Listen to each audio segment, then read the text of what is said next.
chuck these Django. Yeah, just make yourself at home. Blanket, pillows. Oh, awesome. Yeah. I'm just stay in the night. Yeah.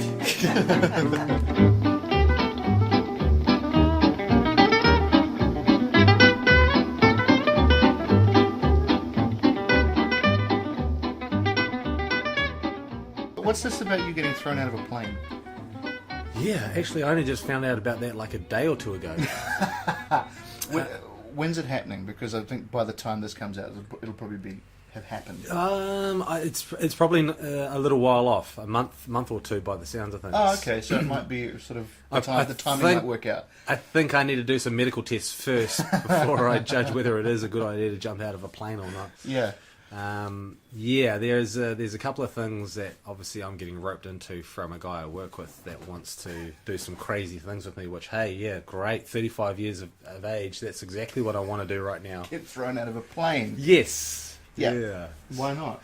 Wow, yeah, exactly, that's the thing. Although I'll probably shit myself, that's probably one thing that would... Part and parcel of, yeah. A, getting thrown out of a plane, and B, at your age. Yeah.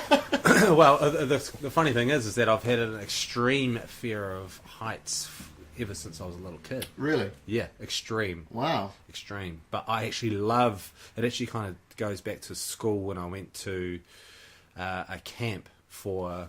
I was like 11 years old. We went to a camp to go and see the 12-year-olds there while they're on camp Right. for whatever the hell reason was, just to kind of say, ha ha, you're not on camp. But so it was my job to... There was a flying fox there. Yeah. You remember flying foxes? Yeah, so totally. much fun back in the day. Yeah.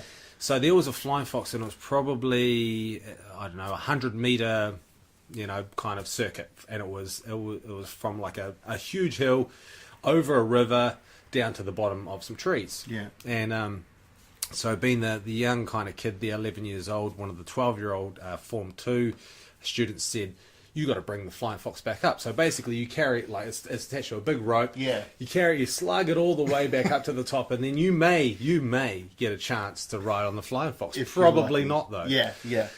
So what I thought, and it was so damn heavy that there was two of us that needed to go and carry the thing up from most times. So because it was taking us such a long time, we ended up just like getting a whole lot of us to do it all at once. Yeah. I held on to the rope at one stage while I was carrying it up and stopped walking and just let these other guys carry me up on the flying fox going up. And so anyway, I got up to a certain height where it was probably about, I don't know, maybe 10 meters in the air, Right. like above this whole kind of like river and traverse and things, thinking, fuck, what am I doing? And so the other kids everyone was laughing at me, which was great for them. But at this stage, I was shitting myself, thinking, what am I doing? It was cool at the time. Yeah. Now it's not. There's no going back. There's no going back. And Yeah. Where do I go? Yeah, exactly. They're not going to take me back. They're not going to take me up to the top. So basically, I was just dangling there while Form 1 and Form 2 of John Paul College was laughing at me. And so there was really no other option than to basically let go and fall into this river. Oh, shit. Yeah. And so I basically, fell into this river, got washed down into like a set of logs, got picked up by some teachers, got ridiculously told off in front of everyone, which made it even better. Right. And that was just basically the start of like the fear of heights. Never go high again, otherwise you'll be made an absolute idiot in front of all your friends. Right. But how deep was this river? I mean, it was like head height kind of. Oh, scenario. I was going to say, it's like a shallow thing. No. It was deep enough for me to be able to fall in there and have a few gasps of water and all the rest of that. Still traumatizing. Oh shit, yeah. Yeah. Especially because I got reminded about it, all through the rest of Form 1 and all through Form 2 as well. Yep. And it kind of went really well with the fact that back in the day when I was at intermediate, we would shave all our hair, really short apart from the fringe part, and you'd have it really long. Yes, I remember those. It used to be cool. That used to be cool back when I was 11. back in the early 90s. Yeah, yep. And that went really well with the fact that one day one guy decided to put a whole lot of chewing gum in my fringe. Yeah, so with that as well, it kind of coupled as quite a nice combo. Yeah. Scared of heights, and he's got old bubblegum here. Gum fringe. Yeah. Yeah, that's great. Did you have anything crazy happen to you when you were like, you know? No. No? No. Not at all? No, well, probably. I probably blocked it out from, blocked all the trauma out. Probably one of the funniest, looking back, that ever happened to me. Right. At the time, kind of didn't really know how to deal with the situation, so just let it happen. Yeah. Swimming sports. Yeah. Remember swimming sports? Yeah. You used to have athletics, That's and all right. that kind of stuff like that. Yeah. I hated that kind of stuff, to Me be too. honest. Yeah. It was just an absolute joke. But it was cool because didn't have to go to class, so that was always a bonus. Yeah, totally. Swimming sports. Mm-hmm. My parents, at this time, I'd moved away from John Paul College, away from Rotorua, and I'd gone to a boarding school over in Cambridge, St. Peter's. And I was lucky enough there that the guys I went to school with were absolute ratbags. I learned everything bad I know from all my best friends at school. There As you you go. do. Yeah, As you do. totally. You know, that's what they're there for. They're going to lead you down the bad path. Yeah. And so at swimming sports, my parents never came to watch me do any kind of sports. Right. Maybe twice. Yeah. This was one of the occasions. Right. Come to the swimming sports. I think I was in my second to last year of high school there. And so basically I was one of the guys that was trying to fire up our house. So you have your 4 different houses, different colours and all that kind of jazz. Right, yeah. You got to get everyone all excited and all into it. Yeah. So before our big house relay, the 400-metre relay with the 4 people doing it, I was up there in front of everyone, in front of the whole school, in front of all the family and friends, just trying to help everyone get all excited. Yeah. So what does one of my mates do? Comes right behind me, and I'm just wearing togs, whips down my togs in front of the whole school. Holy smokes. And it was kind of like one of those situations where I didn't go grab the togs quickly. It was kind of like, what the hell just happened to me? And it was just this stand there moment and so that was a bit of a shocker. God bless at that stage that I didn't really worry too much about the about my high school body and what was underneath the togs. So it just happened. It just happened. And it became part of the school history after that.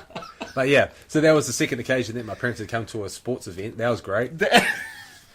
Probably never ever want to come and see me do anything ever again, I'd imagine.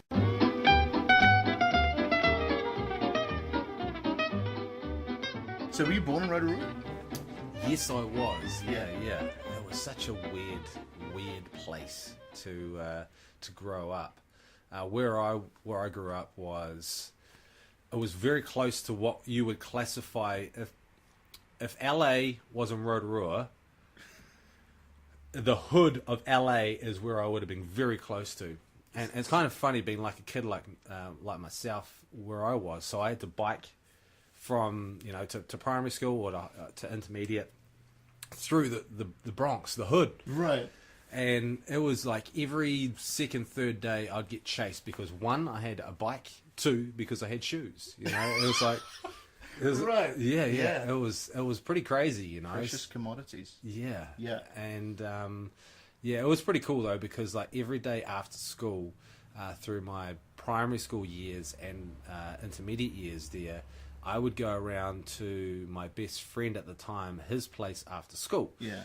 His parents were both teachers, so they were never home after school. Right. So we'd go home and just basically eat as much as we possibly could and play, video games like, Space Invader or whatever the hell it was at the time. Commodore 64. Yeah. Leisure Suit Larry, remember that? Yes. Yeah. We used to play that quite a bit. Leisure Suit Larry. Yeah, an absolute gold one. Shit, I haven't seen it. I haven't heard of that for a long time. Yes, it was. That was the days where that was extreme explicitness. Yeah, with, I was gonna say. Yeah. Getting all the hookers and the cocaine and very pixelated boobs Yeah. and penises. Yeah. But still, it really worked well for us as young boys. get it where you can take it. Yeah, exactly. Yeah. So it was interesting there. Yeah. Yeah. What about you? Where did you go to school? Hamilton, right? Oh, Well, I was born in Hamilton. right. Okay. First couple of years went to school in Hamilton, and then moved over to Papamoa. But then I went to high school in Te Puke. So, Wow. Yeah. Okay. Yeah. Well, hey, look, we're probably on the same playing field, really. Yeah, exactly. Yeah. No, the Te Puke High School. They used to sell weed across the road out of the back of the fish and chip shop. I think. Convenient. I like it. Te Puke Thunder I think was the particular brand. Yeah. I've heard of that strain. Yes, Yeah, I've heard of yeah. that strain before. Yeah, no, it's a classy joint, Yeah. as it were. Yeah. Yeah. Do you keep in contact with any of the people you went to school with? Like back? I don't, unfortunately. I actually, that's a lie. I do. There's a couple, but yeah, I left school when I was 14. Right. So yeah, I had friends at school, but then I started making friends doing theatre and that kind of thing. Yeah. So a lot of my friends now are from the theatre, and there's only sort of a couple from high school. But yeah, Was high school were there like, you know how you see like on the shitty TV programs, American programs about how they're at college and university, and how there's like those kind of cliquey groups. Did you have cliquey groups in your school? yes, I think so. It was more. I don't think we were aware of them because we were kind of a group unto ourselves. Yeah. So we would all sort of hang out in one place and not sort of go anywhere. Yeah. So at lunchtime we'd all convene in the same spot every day, just the same group of us. Yeah. So there may have been other stuff going on around us that we didn't Who know. knows? Yeah. Was it the same for you? Well, because I was at boarding school, it was a real interesting one. There were different groups for sure, but with the group that I was mixed in with, and we were like the seriously naughty ones. You were the bad boys. Yeah, like I got suspended from school every year.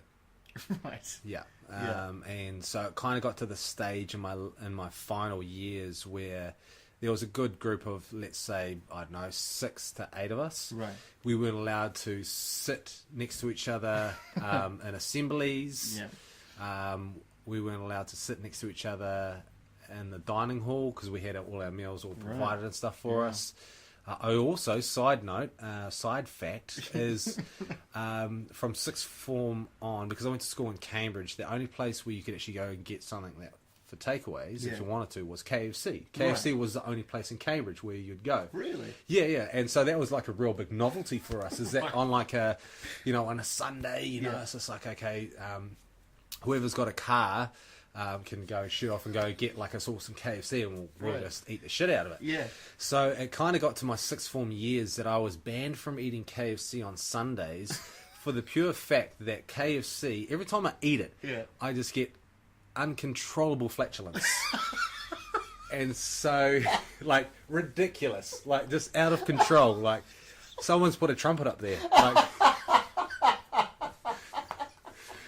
it's like, the old rubber eagle bugle. And so we had chapel on Sunday nights. Right. Being like a, Christian school or whatever the hell it was. Yeah. So we'd be sitting on these real, like these wooden seats, while the priest was saying his, words and sermons and stuff, and it would just be bleating out like a mountain goat, so it was, I got banned from having KFC on Sundays. How ridiculous. Sundays. Yeah. That's a great Christian thing to do. You can have it any other time, but Sunday, no. Sunday, it's a no-go. It's the Sabbath. It's the day of rest. No, nothing on Sunday.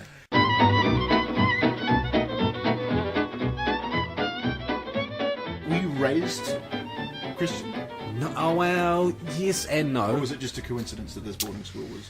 It was an Anglican school, so it was kind of weird because John Paul College, you had to be a Catholic to go there. Right. So, but they would let in 5% of kids or some crap like that, in each year that was not Catholic. Right. So I was allowed to kind of get in there and go in there and mix it with those guys, which was interesting. It was all good. Yeah. But yeah, so the next school I went to was an Anglican one, and so we had to go to church or chapel a minimum 3 times a week. Right. Yeah, which was very boring. Yeah. So obviously, we got trying to do things inside the chapel while we were supposed to be very quiet and not in KFC and not farting on Sundays. But yeah, it was a very religious school. And It was very proper. Yeah. Which was it was an interesting environment to be in. Yeah. Especially when you're the naughty ones as well. Right. Yeah. Yeah. So, I remember that because the school I went to in Hamilton was a Catholic school. Ah. Yeah, and you'd have to go to services several times a week. And yeah. So I remember that, and just being. I don't remember because I think you would have spent more time in that environment than I did. I spent like a year and a half or something. But I don't remember it being all about the religion. We did religious studies, which basically just involved colouring in pictures of Jesus. Oh, yes, amen. That was my favourite bit. Just do some colouring in religious studies. Yeah. Was it because this was only like the first year and a half of my schooling? Did it get more involved in that? Do you remember? Was it?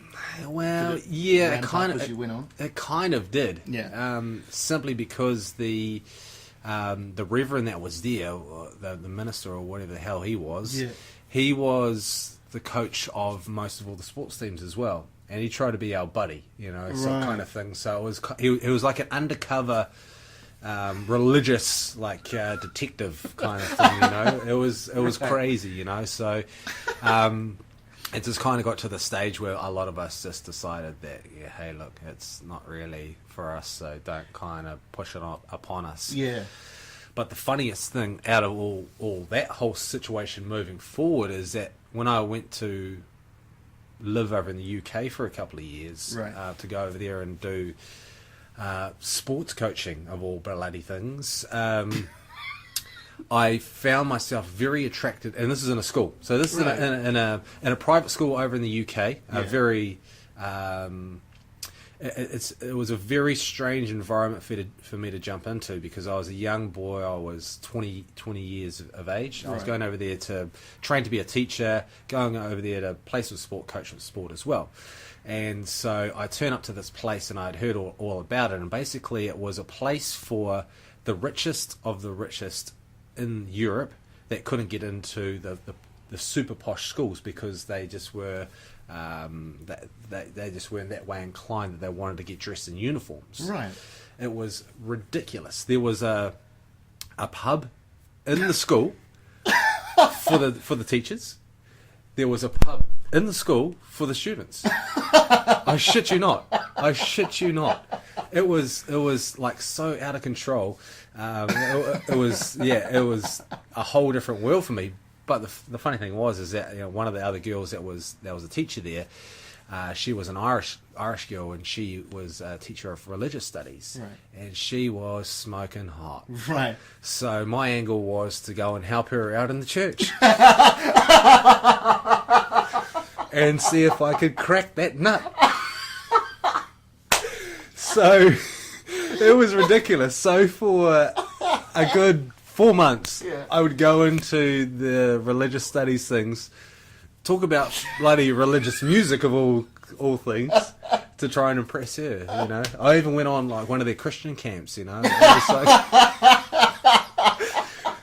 like who goes to those levels? 4 months. Yeah, that's commitment. Man. Yeah, that is commitment. And she didn't even hold my hand. Ah. Yeah. Dang. But hey, look, that was the price I was willing to pay to try and see what could be done.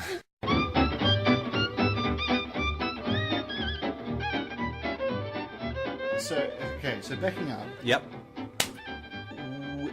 When you left the boarding school, yes, you wanted to be a teacher?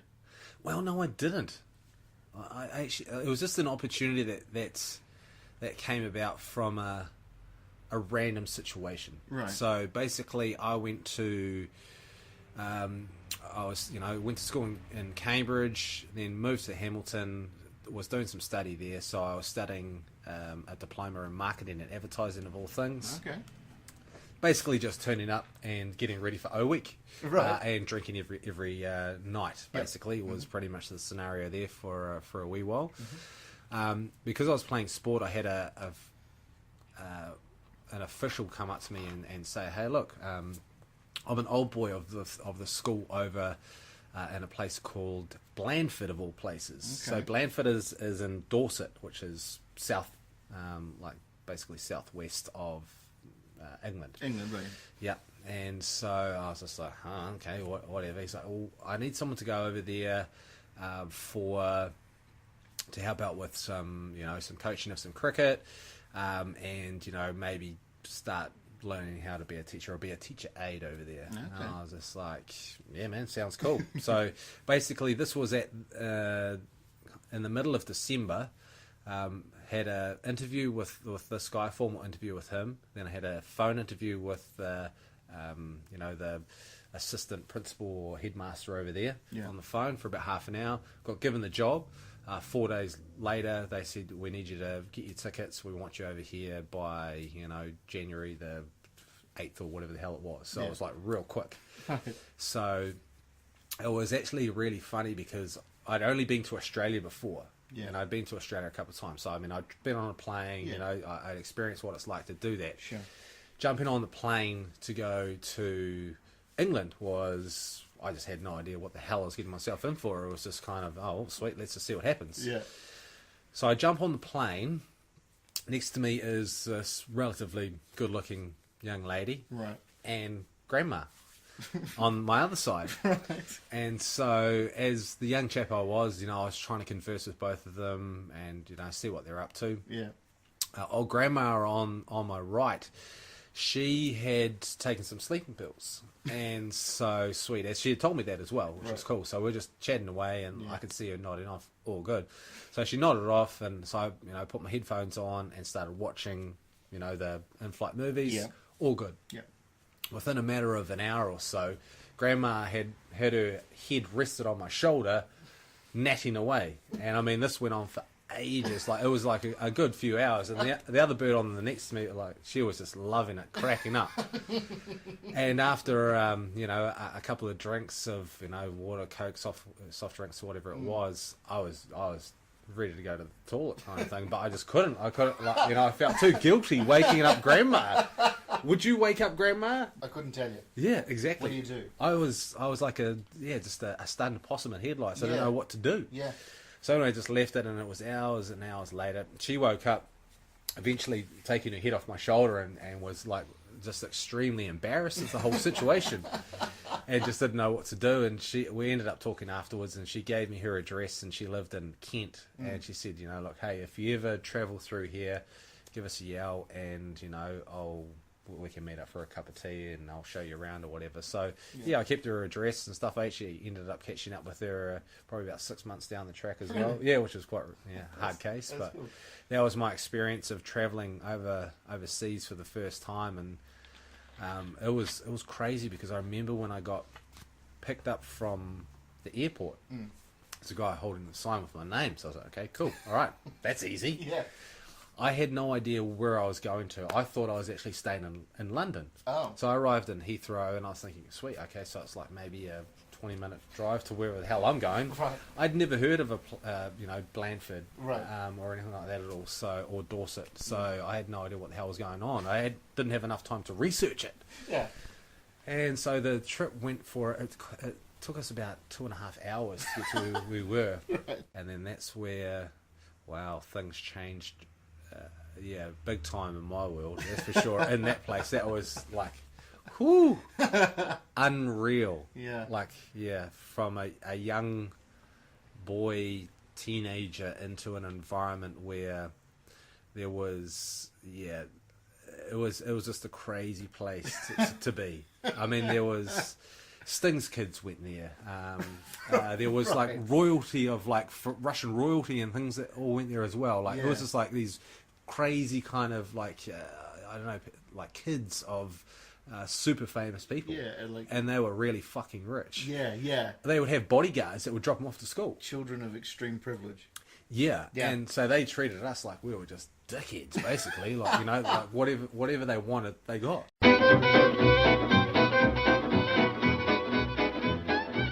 So, at the school I went to, not many people know this. Actually, no one really knows this apart from Mum and Dad, who have got the letter that I've framed on their wall, Right. Back at home. Is that so? This school, because a private school over in the UK is called a public school. Okay, so in a public school in the UK back then, you didn't have to be a qualified teacher to be able to teach over there. Right. Okay, which is kind of they employed people from Australia, America, France, Germany, around about the same age as me in the early 20s, to go over there and teach basically at a cheaper rate. Right. So there was a few of us that were over there, and as I kind of mentioned before, there was a bar for staff, Right. which I frequented pretty much every night. Like, I think out of the 2 years that I was there, there was probably around about half a dozen times that I didn't drink, like days. Right. It was like that. The culture was like that. I was the only Kiwi there at the time. There had been previous Kiwis or New Zealanders over there doing similar kind of roles. Yeah. I was the very first New Zealander to get fired from this place. I will not say why. Okay. But so we got a nice little letter that's hung up in Mum and Dad's place. And that was the return to New Zealand. Oh, shit. So then I came back to New Zealand, and that's when I started to look into the radio side of things, basically. Right. As that was probably my only hope, considering that I had been fired from my first job and had no sense or sensibility. So radio seemed like the best option, really. Yeah, it always The is. only option. It always is. Yeah. Yeah. So yeah. Were you DJing at this point, or? So you only got into that No. when you came back from England. I only got into that when Bop FM started. You're kidding. No. So you hadn't DJ'd before that? No.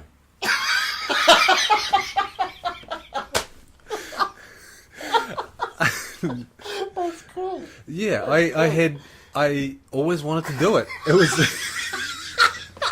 bucket list things. Yeah. DJ on a radio station. So I actually asked one of my friends who knew how to DJ. I said, "Man, can you teach me? I'm going for this interview in 2 weeks. Can you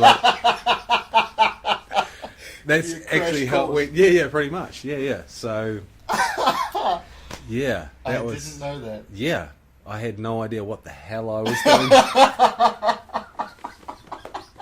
Which makes it even more awesome. Yeah.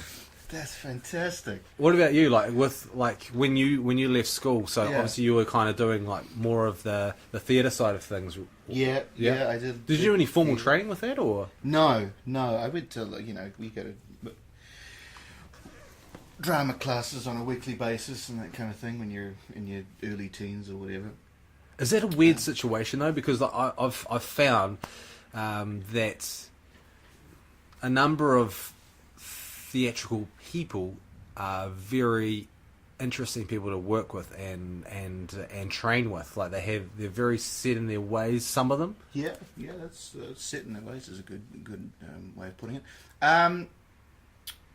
It's I don't know. I think if you're one of those people yourself, you don't really notice. No, just how the dynamic that dynamic. But yeah. So you do that as a kid, and it's great because you're surrounded with like-minded people. You're all there because you want to be, and that's cool. But yeah, in terms of getting into radio, my friend was doing it. Yeah. he'd gotten into the radio school down in Wellington. Nice. And he went, "You should come and do this." So I went, "Great, okay." I couldn't get into Wellington, which was a bugger. It's the only reason I was doing it was so I could hang out with him. Nice. Yeah, yeah, of course. But I got in up here in Tauranga. Yes. And did that. It was like a 6-month course, and then basically walked into Bob FM from that. Oh, cool. Yeah, yeah. So that was lucky. I got lucky. So, and I don't mean to be disrespectful when saying this, but I mean like from going from like a theatre to radio, which is like two kind of industries that are, to be fair, really bloody hard to make any kind of decent coin out of. Yeah. If you're going to choose, say if you're going to choose a profession or an industry to jump into, if you could now, yeah, what would it be? Between the two? No, or just something anything? totally different. Right. What would it be? Yeah. Wow. I'd probably pursue the. I mean, technology now is just huge, so I'd be looking into that. If I could go back, if I could tell my 17-year-old self, even 14-year-old self, because that's when I left school, technology is the place to be. That's the key. Yeah. I'd probably go. "Oh, yeah, I can see that." But yeah. See, I've always thought. Although I did have a homeless man tell me that commerce was where it's at. Like he's the most qualified person to give advice. Although you never, like, as crazy as some of those homeless people are, I always tend to listen to them because they I don't know. There's some hidden gems there of They've some. lived it. They've done some stuff. Yeah. Yeah. Well, this guy had just gotten out of Perimerum, actually. Oh, brilliant! It's commerce, man. Commerce is where it's at. That's great. Thank you.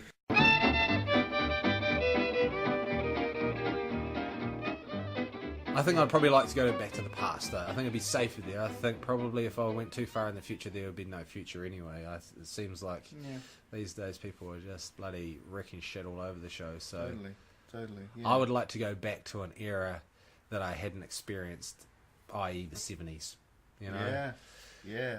Getting dressed up like an absolute tool and going to the disco. And your bell bottoms and your... Totally. Yeah.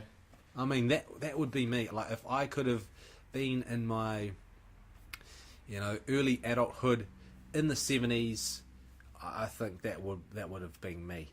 Well, I mean, the music that you play is funk. It's funky. It's house. It's it's that kind of stuff, right? It's based a lot around that kind of era. Yeah. So that makes sense, actually. And I just like from. Not that I'm a car person, but like all the beautiful cars from back then, all the clothes, the huge collars, the big afros, all that kind of stuff. I think the 70s would probably have been... Fondue, key parties. Oh. It ticks all the boxes. Every single box has been ticked right there. Although the 80s was pretty cool too. Yeah. That was interesting to grow up in the 80s. Right. Cabbage Patch Kids and all the rest of that. How fucked up is this? Like, okay, so, right, I've got 3 older brothers. Yep. And, we're all heterosexual males, okay? Right. Well, I think. There's debate on one or two of them. The jury's out. Right. But as a kid, I got a fucking Cabbage Patch Kid, a ginger Cabbage Patch Kid for Christmas. Like, what parents in their right bloody right would give a boy, like a 8-9-year-old boy, a fucking doll? It's popular. It was popular. Your parents went, okay, what's popular at the moment? What's going to make them really cool on the playground? Cabbage Patch doll. Holy shit. Ginger one. A ginger one called Anton. I'd still have the birth certificate, because you get a birth certificate with them. Yeah, it was. I kind of hid that one in the old in the cupboard, in the bedroom cupboard, when the friends came around. Yeah, I don't blame you. Yeah, it was a little bit embarrassing to bring out, but yeah, thanks, Mum, for that. Yeah, I appreciate that one. Anton. Oh my god. Oh, yeah, that will haunt me for the rest of my life.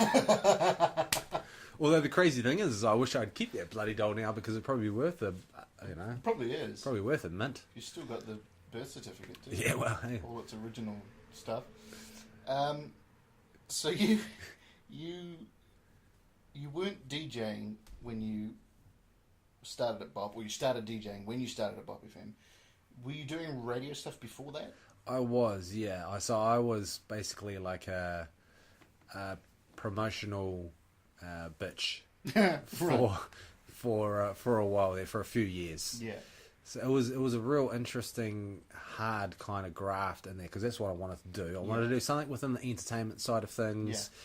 Radio seemed easy because, hey, talking shit, that's a whole lot of fun. So that was my lead in. I was like, yeah, that's what I'm going to do that. Yeah. And so I ended up having to work for free for a long, long time. You're to doing try and get in promos, there. eh? Yeah. It's kind of the promo thing. Yeah. Unfortunately, but yeah. It's just kind of how it goes. Bugger. Yeah. And then kind of got my leg in. I was doing the hotly contested spot that everyone wanted to do, which was midnight till 6 a.m. Yeah. Everyone's listening then. Working that graveyard shift. It's like, what the hell is the point of like someone being in a radio studio from midnight to 6 a.m. Like, what the hell? In Tauranga of all places. On a Tuesday. Yeah. Awesome.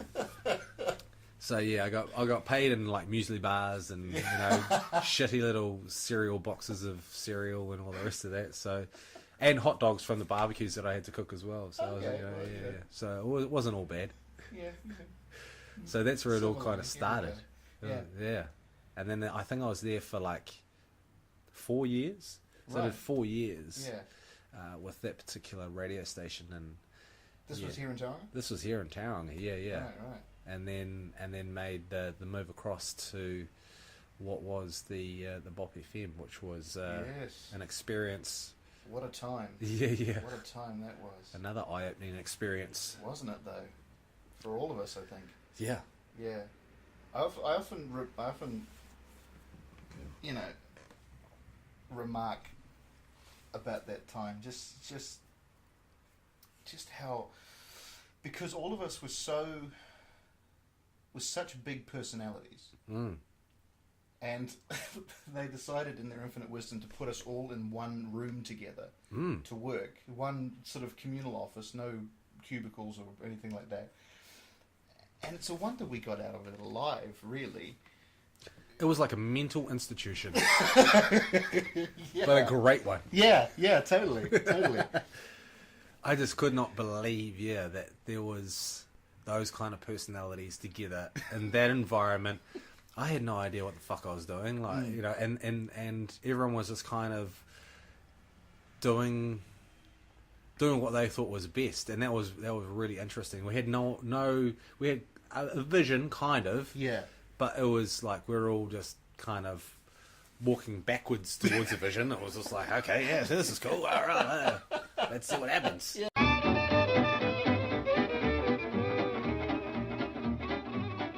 I was reading an article this morning about how there's certain groups that would like to put a toll on walking up the mount because when the cruise ships come in, there's so many people walking up there and they're just worried about the whole thing. It's like, just let people go up there and enjoy the fucking view. Exactly. Jeez. Ah, man. And then the other one I read, which was quite interesting, was this year there's been 119 houses that have tested positive for methamphetamine. Yes, I saw that headline. I thought that was quite low for the back lady. These numbers don't add up. yeah, exactly. So, some crazy stuff, yeah. It's just crazy what you find in the news these days, like as we were talking before, with like Stephen Joyce getting hit in the head with a dildo. Great news. Going worldwide as well. I just love seeing the fact of a politician getting whacked in the gobber with a big dildo. With a big old dildo. Yeah. I'm sure news back in the old days it wasn't like that. Too safe. This kind of stuff never happened. No, you wouldn't find it in like the 50s. No. Philip Sherry reading. Well, that's the thing. Politician gets smacked in the head with a dildo. Imagine if you went back in time, as we were saying, if you did go back in time, it'd probably have to be like pre-70s, I'd imagine. Yeah. Maybe if you went back, say, in the 40s, with the dildo. You... They would think that was a gun. Imagine that. What would they think that is? They would be horrified. They would be absolutely horrified. Oh, let alone throwing it at their face. Yes. These interviews. I don't know if you've seen them yet, but these interviews, I make videos for them. Beautiful. So I'm gonna put while we're talking about this, it's just gonna be a picture of a dildo. A slow zoom. And make sure it's a classy one. Oh, it will be. It will be. I'll do my research. Yeah. Oh, yeah. I do remember a friend of mine. Well, I was living in a flat with a very good friend of mine, and we had a girl flatmate. Yeah. And she hadn't had a boyfriend for a long time. She's a real good girl, and it was almost like the whole Cabbage Patch thing from my mum, but flipped on its head. We decided to get her a vibrator for Christmas, and so sitting around at Christmas for a flat Christmas opening presents. Yeah. Oh my God, I've never seen someone so disgusted in their life. Like, we thought it was the best present. Clearly not. Yeah. As you just mentioned before, you just research, do your research. Yeah, exactly. It is key. Research everything. Not everyone's going to like that stuff, okay? So, yeah, we're definitely struck off the Christmas card list from that person. Now you're back on radio of sorts. Yes. Bay Beats? Bay Beats Yeah. of it is called. So yeah, I am on the afternoon show with Bay Beats Radio, which is a local radio station here in the Bay of Plenty. And yeah, so it's good fun. Yeah. It's good fun to be back in that kind of saddle doing that kind of stuff, playing some music, talking a little bit of crap.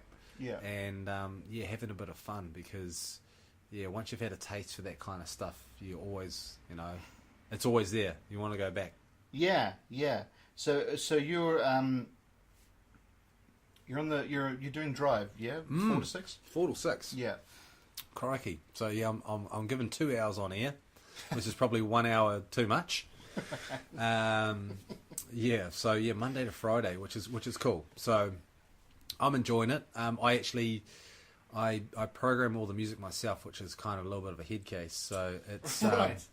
yeah, I choose all the music that I play. Yeah. Which for someone that has problems concentrating for more than 10 minutes, that is that's definitely pushing my limits to the extreme of concentration. So is it all music that you've produced yourself, or no? So basically, I ask for a lot of my friends' music locally and throughout New Zealand as well, and just try and just showcase some of their stuff, really. Cool.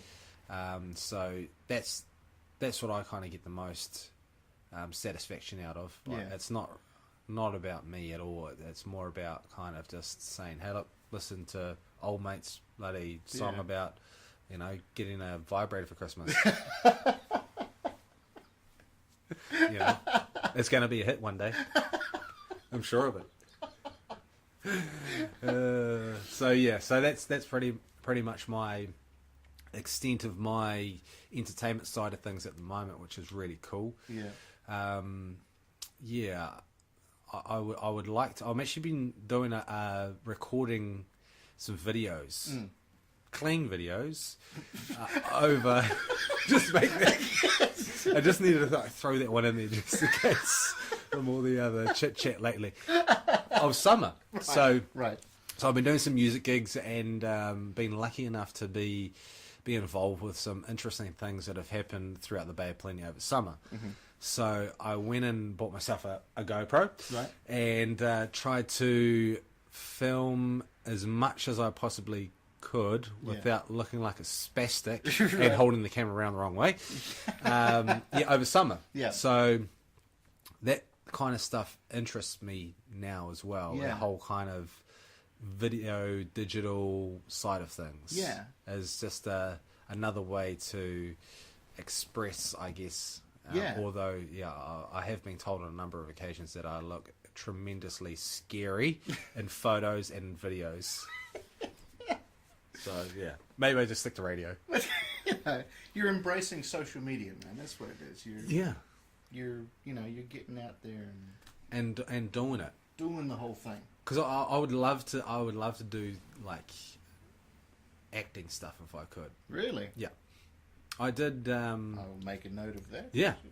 Well, funnily enough, in my high school, because I wasn't allowed to go to class in my last year, part of the reasons why I was at school was for sport, and part of the conditions of staying there to play sport was I had to be involved with all the school productions. Right. So I got into theatre through that whole process, which was quite interesting. Which is why I was asking you before about, with the certain kind of types of people, or that most people would say that are the theatre type. Coming as an outsider that was kind of forced into the situation, was quite an interesting situation to be in. It would be. But the funny thing is that that's where everything grew from that point on into like getting into radio, into everything else, into performing and all that kind of stuff. So I absolutely loved it. Was terrible at singing, but we still belted it out as much as we could, because obviously going to the school I did, that was all about bloody musicals, getting idiots like myself and the rest of the guys that had to go and do the stuff to sing in front of everyone at school. But it was really cool. Right. I really enjoyed it, eh? And we used to do things like theatre sports and all that kind of stuff too, which was really awesome. So I really like that kind of stuff, and I like watching, short films and and just theatre in general, Cool. So it would be good, but I think at this kind of stage in the track, I've lost too many brain cells that I would not be able to remember lines. I'd probably turn up to the wrong theatre. I'd be looking the wrong way. I'd have my pants around my torso, and I'd probably have my shirt around my bottom part of my body. Yeah. Hey, look, some people dig that kind of stuff. I mean, each to their own. Right? Each to their own. It's interesting what you're saying about filming and doing the GoPro stuff, because you've been doing a lot over summer. Yeah. You had New Year's Eve at Papamoa. Did I hear you say that was the last one of those potentially? Yes. Okay. For reasons, because summer for me is just crazy. Right. Like, I kind of just do as much as I can. Yeah. Get in trouble with the wifey. Right. But so this coming summer in 2016, we're going to take it off and go and experience somewhere else. I want to go to Vegas. Las Vegas, not Roto Vegas. You're not going home for summer. Jeez. That'd be like...